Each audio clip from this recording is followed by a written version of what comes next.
Hello and welcome to Wisdom Wednesdays, where we let the Proverbs work on us so that we may grow in wisdom. Today we're looking at Proverbs chapter 10 verse 12, and here's what that says. Hatred stirs up quarrels, but love makes up for all offenses. And let me just read that again. Hatred stirs up quarrels, but love makes up for all offenses. This is a timely word as our culture seems to have divided itself up into teams that just wage full-out assault and war on each other all day long, every day on our news and social media platforms. Before we got to this place, there was a time, I remember it, when at least some people could disagree, loudly and vehemently even, without each assassinating the character, intelligence, and intentions of the other. In fact, that was a favorite pastime of mine as a teenager at the dinner table with my dad, loudly and vehemently but respectfully disagreeing. I find that in a face-to-face format, it's still possible. So I have hope that we haven't gone so far over the edge that we'll never recover. But for sure, our one-on-one skills need to be translated over into what we do on the many screens and formats in our lives, right? In my own life, I lean pretty far in one direction on the spectrum of the intersection of faith and politics, while many of my most trusted and valued friends lean pretty far the other direction. So because of this, I haven't had the option for even 1 minute of dismissing the side with which I disagree as being just evil people, just stupid people, just people without hearts.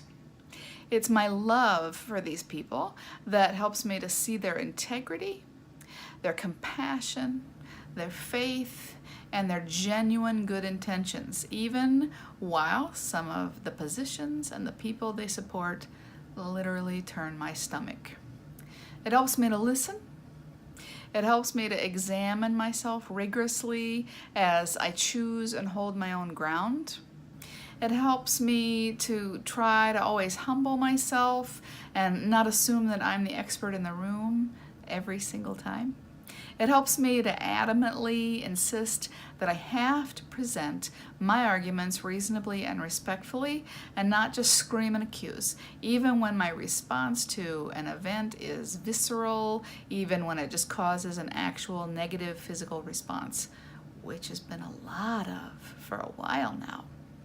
It helps me to use my voice to the best of my ability. I feel like that's my responsibility, but also then to step back and trust God and trust that God is at work and that each person I meet is on their own journey, even the people with whom I adamantly disagree, even the people with whom I think their views are antithetical to what, should be faith and reason and fairness and goodness.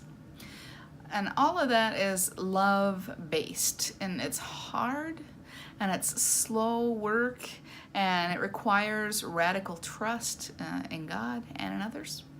And it's less satisfying in the moment than hate can sometimes be. For sure, it can feel more satisfying in a moment to enter an argument with my teeth bared and to assault the worth of the person or the idea with which I disagree. Just to throw all my venom and hatred at it. But the thing is, that won't bring life. It won't win people over. It won't bring change. It just further polarizes us. That's what I think of when I read this verse. I'd be interested to hear what you think of when you read it. For now, let's just do the verse 3 times quickly to start getting it into our heads as usual. Are you ready? Hatred stirs up quarrels, but love makes up for all offenses. And again, hatred stirs up quarrels, but love makes up for all offenses. And one more time. Hatred stirs up quarrels, but love makes up for all offenses. That's all for this week. I will see you next time, wise ones.